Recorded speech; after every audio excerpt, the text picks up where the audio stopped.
السلام علیکم۔ آج کی یہ کہانی بھی آپ سب کو دانتوں تلے انگلیاں لینے پر مجبور کر دے گی۔ ایک جن جس کا بسیرا تھا ایک لائبریری میں، جی ہاں، ایک آسیبی لائبریری۔ کس طرح اس لڑکی کو اس نے اپنی جکڑ میں لے لیا، کس طرح اس لڑکی کو اس نے جکڑ لیا۔ چلے مل کر آج کی یہ سچی اور حیران کن کہانی آپ کو سناتے ہیں۔ اس سے پہلے آپ سب سے گزارش کرتی ہوں ہمارے چینل سید سینٹر کو سبسکرائب ضرور کیجیے اور ساتھ ہی اس کے بیل آئیکن کو پریس کریں۔ اور آپ سب کی بہت مشکور ہوں، آپ ہماری کہانیوں کو سنتے ہیں اور شیئر بھی کرتے ہیں، کیونکہ یہ حقیقی کہانیاں لوگوں کی بیان کردہ ہیں۔ یہ حقیقت تھی کہ الیاس صاحب کی اتنی گنجائش نہیں تھی کہ راحلہ اپنی تعلیم جاری رکھ پاتی، لیکن اس کے باوجود انہوں نے اپنی بیٹی کی اس خواہش کو مد نظر رکھا اور یوں راحلہ نے کالج میں داخلہ لے لیا۔ خود راحلہ بھی عاقل اور سمجھدار تھی، لیکن جو کچھ اس نے سوچا تھا اس سوچ کو عملی جامہ پہنانے کے لیے کم از کم انٹر یا بی اے تک تعلیم حاصل کرنا ضروری تھی۔ اس کی کومل نامی ایک سہیلی تھی جو ایک کمپنی میں ایڈورٹائزنگ کی جاب کرتی تھی اور اس کی معقول آمدنی سے اپنے پورے گھر کی کفالت بآسانی کر رہی تھی۔ کومل نے ہی اسے یہ راہ دکھائی کہ اگر راحلہ انٹر تک تعلیم حاصل کر لیتی ہے تو اسے اپنے کمپنی میں وہ ملازمت دلوا دے گی۔ یہی سوچ کر راحلہ نے اپنے والد پر زور دیا کہ وہ اپنی پڑھائی جاری رکھنا چاہتی ہے۔ کیا مطلب؟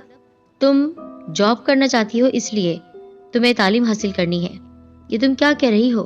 تم نوکری کرو گی؟ اس میں بری بات کون سی ہے؟ راحلہ نے جواب دیا، اس دور میں تو ہر دوسری لڑکی جاب کر رہی ہے اور اکثر لڑکیاں تو شوق میں آ کر جاب کرتی ہیں، میں تو ضرورت کے تحت کروں گی تاکہ گھر میں آمدنی کا ذریعہ بن جائے۔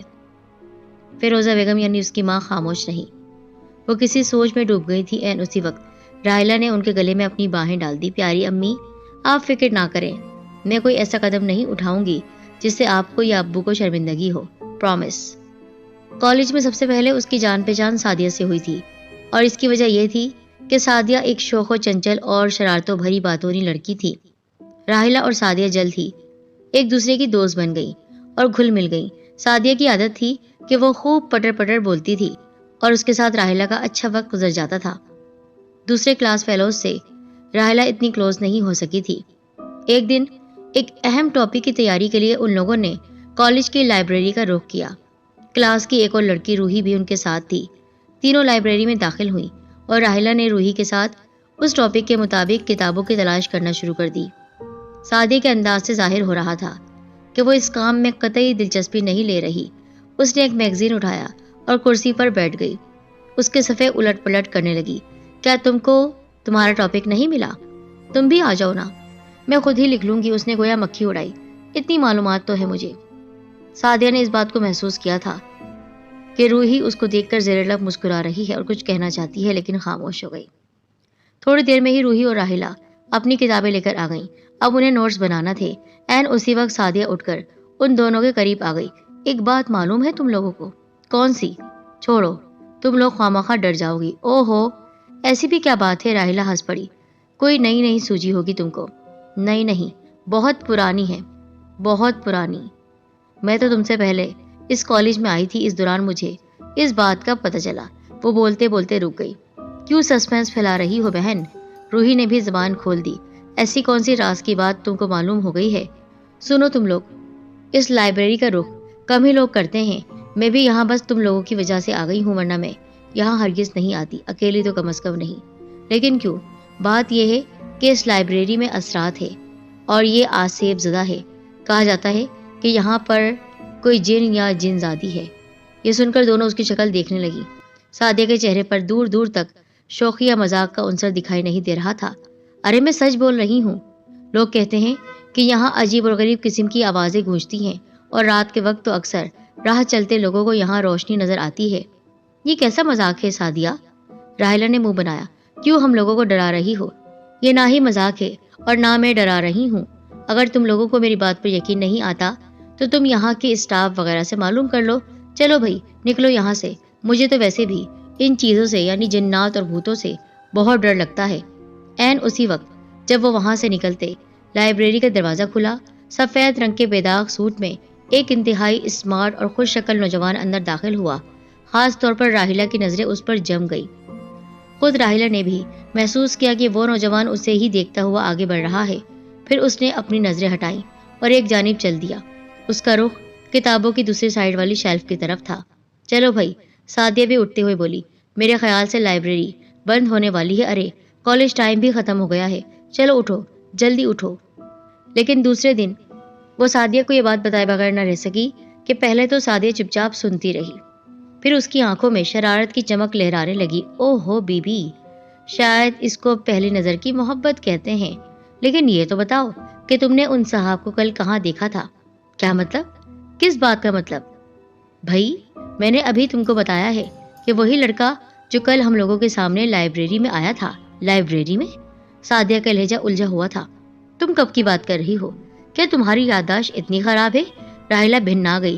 ارے جب ہم لوگ کل نوٹس بنا رہے تھے اور تم ہمیں لائبریری کے بارے میں بتا رہی تھی اور ہم وہاں سے جانے لگے تھے، تب مجھے وہ دکھا تھا۔ ان میں بحث ہو رہی تھی اور پھر روحی بھی شامل ہو گئی۔ خود اسے بھی راحیلہ کی بات پر تعجب ہوا۔ اس کے منہ سے نکلا، جب تک ہم لوگ نوٹس بناتے رہے لائبریری میں چوہے کا بچہ بھی نہیں آیا تھا، تم نے کوئی خواب دیکھا ہوگا۔ اس کی بات سن کر راحیلہ سناٹے میں آ گئی۔ وہ سمجھ رہی تھی سعدیہ مذاق کر رہی ہے، لیکن روحی نے بھی وہی بات کی۔ یہ کس طرح ممکن تھا ایک شخص کو راحیلہ نے دیکھا؟ وہ دوسروں کی نظروں میں نہیں آ سکا۔ ایسا اس وقت ممکن ہوتا ہے جب کوئی مجمع ہو یا لوگ زیادہ ہوں، لوگوں کی بھیڑ ہو، کوئی لمبی قطار ہو۔ ایسی جگہوں پر کسی کا نظروں میں نہ آنا یا اوجھل ہو جانا ممکن ہے، لیکن جہاں صرف 3 افراد ہو، وہاں کسی چوتھے شخص کی آمد سے کیسے بے خبر رہا جا سکتا ہے؟ جیسے جیسے راحیلہ اس بات کو سوچ رہی تھی، اس کی الجھن میں اضافہ ہو رہا تھا۔ تھوڑی دیر کے بعد سعدیہ اور روحی کے ذہن سے یہ بات نکل گئی، لیکن راحیلہ کو رہ رہ کر اس واقعے کا خیال آ رہا تھا۔ آج بھی کالج سے چھٹی کے بعد وہ اور سعدیہ حسب معمول اسٹاپ تک آئیں۔ سعدیہ اپنی ویگن میں سوار ہوئی اور راحیلہ اپنی روٹ کی بس میں۔ آج تلاش کے باوجود وہ نوجوان راحیلہ کو دکھائی نہیں دیا تھا۔ اپنے علاقے کے بس اسٹاپ پر وہ اتر گئی۔ سامنے والی گلی میں داخل ہونے کے بعد آخری کونے میں سیدھے ہاتھ والا گھر راحیلہ کا تھا۔ وہ جیسے ہی گلی میں جانے لگی، سامنے لگے ہوئے پیپل کے گھنے درخت کے نیچے اسے وہی نوجوان کھڑا دکھائی دیا۔ آج بھی اس کے لبوں پر وہی مخصوص مسکراہٹ تھی۔ اس پر نظر پڑتے ہی ٹھنڈا ٹھنڈا پسینہ راحیلہ کی پیشانی پر ابھرا۔ اس کے قدم من بھر کے ہو گئے۔ 1 انچ بھی آگے قدم بڑھانا اس کے لیے دوبھر تھا۔ اچانک نوجوان نے اسے گھور کر دیکھا اور ایک دم ہی پلٹ کر قدم اٹھانے لگا، گویا وہ کہیں جا رہا تھا، اور پھر راحیلہ اسے پیٹھ سے دیکھتے ہوئے گلی میں داخل ہو گئی۔ گھر میں داخل ہونے کے بعد اس نے ایک لمبی سانس کھینچی۔ وہ راستے بھر مڑ مڑ کر دیکھتی رہی تھی، لیکن وہ نوجوان اسے پھر دکھائی نہیں دیا۔ آخر وہ کون ہے؟ کیا چاہتا ہے؟ پہلے وہ کالج کے بس اسٹاپ تک آیا، لیکن آج وہ اس کے محلے میں پہنچ گیا۔ آخر کیوں؟ پورا دن وہ گھر میں سوچ میں گم رہی۔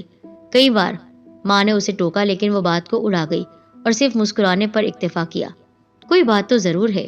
اس کی ماں نے سر ہلا کر اسے گھورا۔ مجھے تمہاری طبیعت ٹھیک نہیں معلوم ہو رہی، کل تم کالج نہیں جانا، آرام کرو گھر میں۔ رات میں جب وہ سو رہی تھی، نہ جانے کس پہر اچانک ہی اس کی نیند اچاٹ ہو گئی۔